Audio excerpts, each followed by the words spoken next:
পাইলে নিরালায় গো নবী পাইলে নিরালায়, এখন তো ভাইরাল গজল এটা বাংলাদেশে। তো এখন এর পরে তো নবীরা নিরালায় পেলে একাকি পেলে কি করতো, এটার বাসনা কবি জাহের করছে যে দুইটা কাজ করতো। এক নম্বরে নবীর কদমে চুমু খেত, এই বাক্য আছে না গজলের মতো করে, যে নবীর কদমে চুমু খেত আর তার চরণের ধুলি মানে পায়ের ধুলি নিয়ে সেটা চেহারায় এবং গায়ে মাখতো। এটাই তো গজলের মূল কথা। হ্যাঁ, আবেগের দৃষ্টিকোণ থেকে যদি দেখেন তাহলে এটাকে আপনার কাছে যৎসই মনে হতে পারে যে হ্যাঁ নবীরে পেলে নবীর পায়ে চুমু খেতে হয়তো কি সমস্যা এমন হয়েছে। কিন্তু একটা জিনিস মাথায় রাখবেন যে আমাদের নাম তো আহলে সুন্নাতুল জামাত, আমরা আল্লাহর নবীর সুন্নাতকেও আদর্শ মানি, সাহাবায়ে কেরামকেও আদর্শ মানি। আল্লাহর নবীকে আমরা দেখি কিভাবে তিনি আল্লাহকে রাজি করেছেন, সাহাবায়ে কেরামকে আমরা দেখি কিভাবে নবীজির হক আদায় করেছেন। সাহাবায়ে কেরাম নবীজির হক আদায়ে কোনো ত্রুটি রেখেছেন এটা আমরা কোশ্চিনকালে বিশ্বাস করি না, করতে পারিও না। তো সাহাবায়ে কেরাম যেটা করেন নাই আবেগের নামেও সেটাকে করাকে আমরা সমর্থন করি না। আলী বলবে শিরক, তাই তো শিরক হয়ে যাচ্ছে, কথা বলেন না, শিরক হয়ে যাচ্ছে সব। হায় হায়, আল্লাহ হেফাজত করেন, খালি শিরকি দেখতে পায়। কথা বুঝে আসছে না কি বলছি? হযরতে শেরে খোদা, মুশকিল কুশা, হায়দারে কার্রার, হযরতে মৌলা আলী আলাইহিস সালাম রাদিয়াল্লাহু তাআলা আন কাররামাল্লাহু ওয়াজহুল করিম, হুজুরের থেকে একটা হাদিস মারবি আছে, আমাদের উলামায়ে আহলুস সুন্নাত কিতাবে হাদিসটা লিখেছেন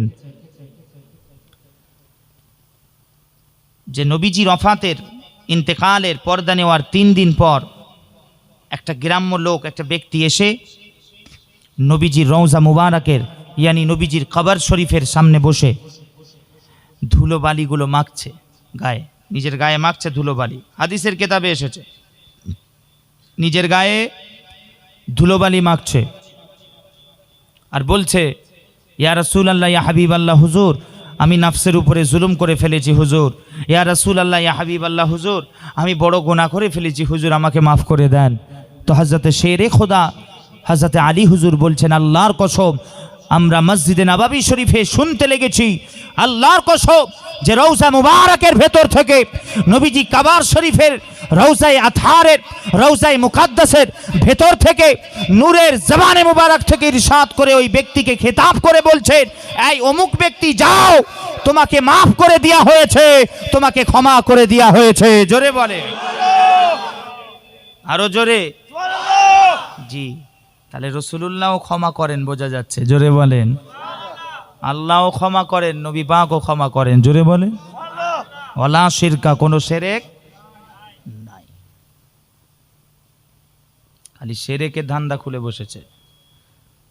অতএব মুসলমান দোয়া চাইবেন, এই সিস্টেম শোনেন, এসব উঠে গেছে। দোয়া চাওয়ার কমি নাই, কিন্তু দোয়া কবুল হয় না আমাদের। কেন? সিস্টেমটা জানি না আমরা। সকল সময় দোয়ার আগে রাসূলুল্লাহর নাম নেবেন, হাবিবুল্লাহর নামে দরুদ ও সালাম শরীফ পড়বেন, তারপরে দোয়া করবেন, বারে বারে হুজুরের কথা বলবেন, আরজি করবেন আর বলবেন আল্লাহকে আল্লাহ হুজুরের সাদকায় কবুল করেন, নবী পাকের ওসিলায় কবুল করেন, নবী পাকের জুতো মুবারকের সদকায়, নবী পাকের নালাইন পাকের সদকায়, নবীজির নাল শরীফের সদকায় কবুল করেন, তবে তো দোয়া কবুল হবে। না, আল্লাহ আল্লাহ করে মরে গেল, কিচ্ছু হবে না নবীকে বাদ দিয়ে আল্লাহ আল্লাহ করলে। আমি বলে যাচ্ছি জিম্মেদারির সাথে, হুজুরকে বাদ দিয়ে আল্লাহ শেখাতে এসেছে আমাদেরকে। মুসলমানের ছেলেরাম ও রাসূলুল্লাহর গোলামেরাম, আপনি সারা রাত্রি আল্লাহ আল্লাহ আল্লাহ আল্লাহ আল্লাহ আল্লাহ আল্লাহ আল্লাহ আল্লাহ আল্লাহ আল্লাহ আল্লাহ আল্লাহ আল্লাহ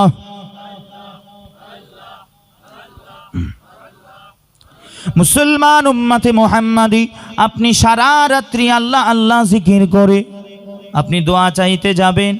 আপনি পেরেশানি হালের মধ্যে আছেন, সকল সময় বলি আপনি বিপদের মধ্যে আছেন, আপনার বাড়িতে বিমারি, আপনার রুজিতে বরকত নাই, আপনার মাথার উপরে বালা মুসিবত, নানা রকম পেরেশানি হাল নিয়ে আপনি বাড়িতে গিয়ে দোয়া চাইছেন, আল্লাহ আল্লাহ করে হাত তুলে দোয়া চাইছেন, বড় বড় দোয়া পড়ে পড়ে মুখস্থ করে দোয়া পড়ে পড়ে আপনি আল্লাহর দরবারে দোয়া চাইছেন, কিন্তু রাসূলুল্লাহর কথা ভুলে গেছেন, নবীজির নাম নিতে ভুলে গেছেন, নবী পাকের দরুদ ও সালাম পড়তে ভুলে গেছেন, মনে নাই?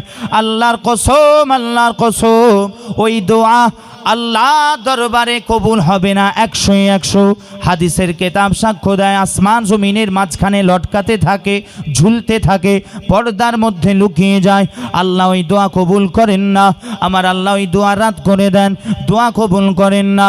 মুসলমান উম্মতে মুহাম্মাদি দোয়া চাওয়ার সিস্টেম হলো, আপনি পেরেশানি হাল, আপনি বড় বিপদের মধ্যে আছেন, আপনি ঋণগ্রস্ত, আপনার হালাল রুজিতে বরকত নাই, বাড়িতে বিমারি, যান চলে যান রাত্রিতে, দোয়া চাওয়ার পূর্বে কোনো দোয়া পড়তে হবে না।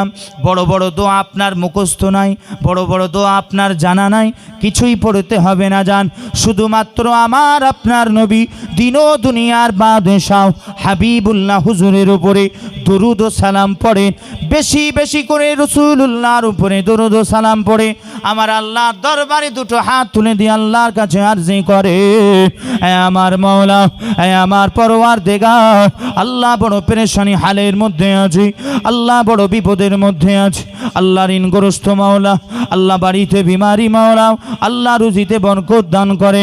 আল্লাহ আপনি আমার দোয়াকে আপনার হাবিবের সাদকায়, আপনার হাবিবের ওসিলাই দোয়া কবুল করে নেন, মঞ্জুর করে নেন। আল্লাহ আপনি নবী পাকের জুতো মুবারকের সাদকায় দোয়া কবুল করে নেন। আল্লাহর কসম, আল্লাহর কসম, ওই আপনার দোয়া আল্লাহ দরবারে কবুল হওয়ার 100-100 গ্যারান্টি আছে। জোরে বলেন, আরো জোরে বলেন, আপনার ওই দোয়া আল্লাহ দরবারে কবুল হওয়ার 100-100 নিশ্চয়তা আছে। জোরে বলেন, কেননা আমার আল্লাহর কাছে আপনি বড় বড় দোয়া পড়েন, যাই পড়ে আমার আল্লাহ যত বেশি খুশি হন, তার থেকে 1000 গুণে বেশি খুশি হন যখন আল্লাহর বান্দারা তার হাবিবের উপরে দরুদ ও সালাম পড়ে। জোরে বলে, আমি অনেক রেফারেন্স আছে, দলিল আছে, আমি ওইদিকে খালি যাচ্ছি না। এক্ষুনি বলেন, আমি ঝটাঝট বের করছি, আমি খালি ওইদিকে যাব না। কথা বুঝে আসছে কি বলছি? দরুদ ও সালাম আগে, নবীজি আগে ধরেন, তারপরে দোয়া করেন, দেখেন কবুল হয় না হয় না। জি কথা ঠিক না বেঠি? সিস্টেমটা ভুলে গেছি আমরা। আল্লাহ পাক হুজুর ছাড়া কোনো রাস্তা আমাদের কাছে রাখেননি। আর বর্তমান সময়ে আল্লাহর কসম রসুলুল্লাহ ছাড়া বাঁচার আর কোনো রাস্তা নাই, বিকল্প। শুনছেন কি বলছি? আর কোনো রাস্তা নাই নাজাত পাওয়ার, বাঁচার, শান্তি পাওয়ার, হাবিবুল্লাহ ছাড়া আর কোনো রাস্তা, জোরে বলেন, নাই। শান্তি আমি সব সময় বলি, আমি কিন্তু জলসা এখনো শুরু করিনি, কিন্তু বাবা আমি আসছি, একটা টপিক বেঁচে রেখেছি ছোট্ট পারা একটা, আমি আসছি, মোটামুটি আমি একটু আলোচনা করি করে আমি আসছি। জি, মুসলমান উম্মতে মুহাম্মাদি, অতএব হুজুর ছাড়া কোনো রাস্তা বললাম নাই। আমি ওই জন্য মাঝে মাঝে বলি, মুসলমান শান্তি খুঁজছেন, দুনিয়া দুনিয়া করছি আমরা, তাই তো? ঠিক কিনা বলেন? জি। আর এই জন্যই দেখেন দুনিয়া দুনিয়া করছি বলে আল্লাহ আমাদের মাথার উপর থেকে রহমত তুলে নিয়েছেন, ঠিক না বেটি? বরকত তুলে নিয়েছেন, পেরেশানি হাল এর জন্য দায়ী আমরা নিজেরাই। কেন? আমাদের রুখটা দুনিয়ার দিকে হয়ে আছে, শুধুমাত্র সব কিছু ভুলে গেছি, আল্লাহ আল্লাহ রসুল ভুলে গেছি, আল্লাহ আল্লাহ রসুলের থেকে মুখ ঘুরিয়ে নিয়েছি, আল্লাহ আল্লাহ রসুলের থেকে তাআল্লুক নষ্ট করে দিয়েছে, হাবিবুল্লাহ থেকে তাআল্লুক সম্পর্ক নষ্ট হয়ে গেছে। আপনি একটু পেছনে যান, কোথায় যান? পেছনে যান, মানে মুরব্বীগুলোকে জিজ্ঞাসা করেন, একটু পেছনে চলে যান, বুড়োগুলোকে জিজ্ঞাসা করেন, বয়স্ক মানুষগুলোকে, যুবকগুলো 20 বছর, 20 বছর, 30 বছর, 40 বছর পেছনে যান, জিজ্ঞাসা করেন তখন কত রহমত ছিল, আল্লাহর বরকত ছিল, মানুষের মধ্যে ভালোবাসা ছিল, আত্মীয়তা ছিল, সম্পর্ক ছিল, ঠিক না বে ঠিক? জোরে বলেন না।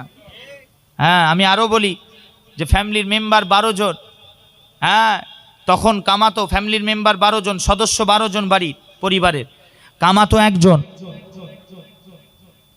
কামাতো কজন? একজন।